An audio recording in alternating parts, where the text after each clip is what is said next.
Hey guys, in this video we're going to check out how to solve linear inequalities. Now in this video we're only going to be looking at single inequalities.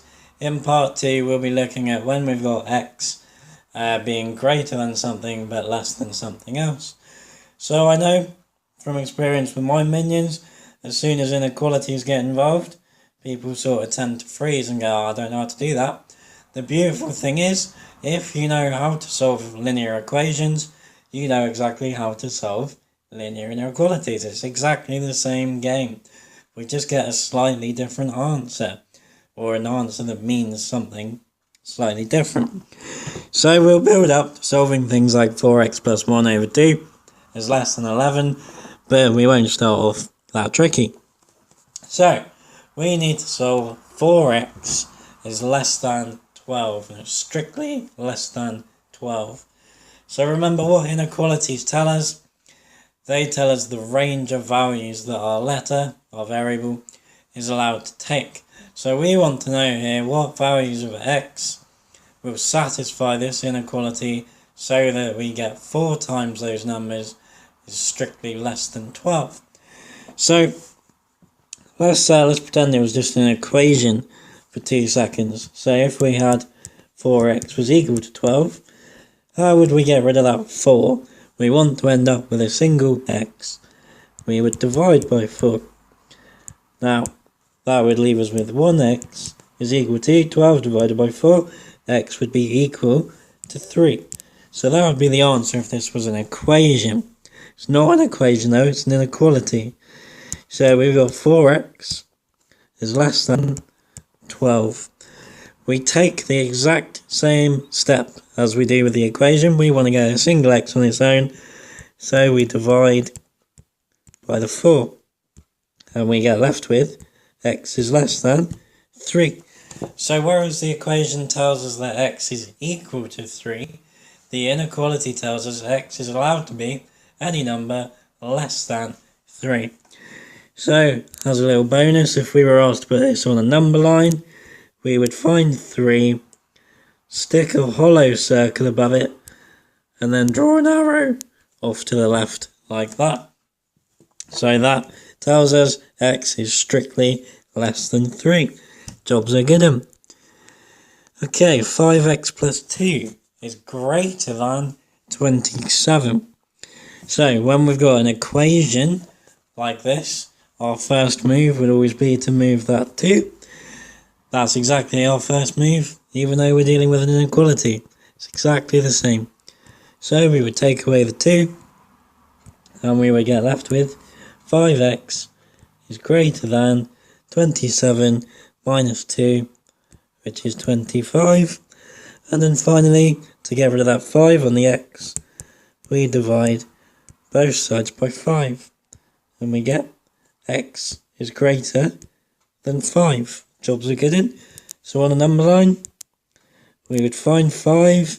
Again, we've got a strict inequality, so we'd put a hollow dot above it, and then an arrow off to the right this time, because x is greater than 5. Jobs are good in. 7x plus 9 is less than or equal to minus 5. So this time we've got an or equal to inequality.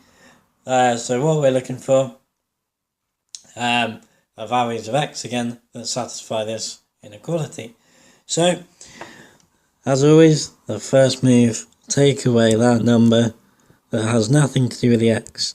So if we take away 9 on both sides, we'll be left with 7x is less than or equal to minus 5 minus 9 is minus 14, and then we would divide by 7, and that's going to leave us with x is less than or equal to minus 2. So that's a bit different. That's not saying x is strictly less than minus 2.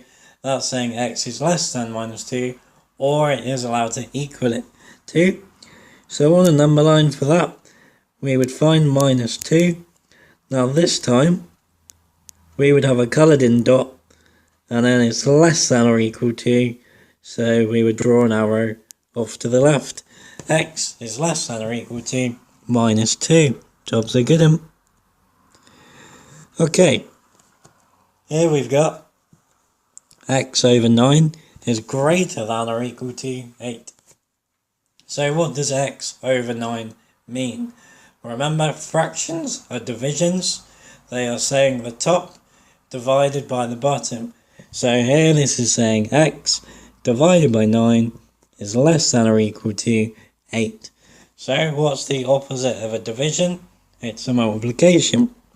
So to move that 9, we multiply both sides by 9 and we get left with x is greater than or equal to 8 times 9, which is 72. Again, on a number line, we would find 72. It's an or equal to inequality, so we would colour the dot in. X is greater than or equal to, so we would put an arrow going off to the right. Cool. Okay, the next 2x plus 1 is less than 10. So we're going to take away the 1, and that's going to leave us with 2x is strictly less than 9. Okay, now if we divide by 2, we are going to get x is strictly less than 9 divided by 2. Now 9 divided by 2 doesn't give us an integer answer, a whole number. So we would get x is strictly less than 4.5. Now when we solve inequalities, we're usually only ever interested in integer values. So here if we were asked to write down the biggest number, the biggest integer number that x is allowed to be, the biggest would be 4. And then it would be allowed to be 3, 2, 1, 0, minus 1, etc. Forever and ever. Whenever we're playing with inequalities, we never really think about decimal answers. We are only worried about whole number answers. Alright? Cracking on with the next. Okay, 5 minus 3x is greater than 2. So here, we've got something slightly different. We've got a minus 3x here in the middle. So I never like to have negative algebra myself, so my first move here would be to add the 3x to both sides. Now what that's going to leave us with is the 5 on the left hand side. We're going to get 5 is greater than 3x add 2. Now we want to get x on his own, so let's move that 2. So we get rid of him by taking him away. 5 take away 2 on the left is 3, so we get 3 is greater than 3x. And then divide by 3. We get 1 is greater than x. Or we could write that as x is less than 1. So it's a strict one. On a number line, find 1, stick on a hollow circle, it's less than 1, so we got an arrow going off to the left, like that. Cracking. Okay, here we've got x over 3 minus 6 is less than 7. So, always, when you're dealing with an equation or an inequality like this, always move this guy in the middle that isn't affecting the x term at all. So for example, the 3 is dividing the x. We'll worry about him in a minute. So let's sort out this minus 6. We sort him out by adding 6 to both sides. That would leave us with x over 3 is less than 7 plus 6 is 13. Now it's time to play with that 3. Multiply both sides by 3. And we would get x is less than 39, strictly less than 39. So on a number line, we would find 39, hollow circle above it, and an arrow off to the left. X is strictly less than 39. Cracking. Okay, the final example for this video. So here we want to solve the inequality 4x plus 1 all over 2 is strictly less than 11. So when you've got an equation or an inequality like this, we have to sort out the bottom of the fraction first of all. So it's a division by 2. The opposite of dividing by 2 is to multiply by 2. So that doesn't affect the top of the fraction on the left. Remember, that was already being divided by 2.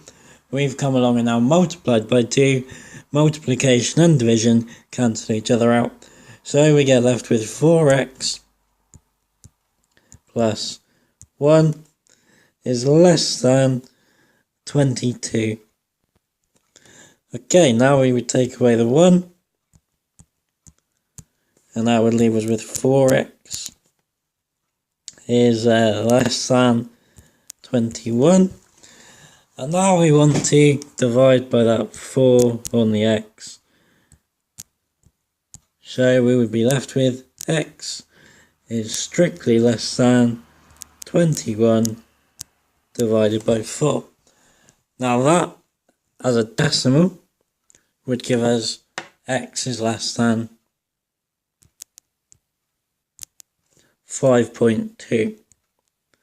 But again, as I said earlier, we're only really worried about integer values of x. So if x has to strictly be less than 5.2, the biggest value that x would be allowed to take here would be 5.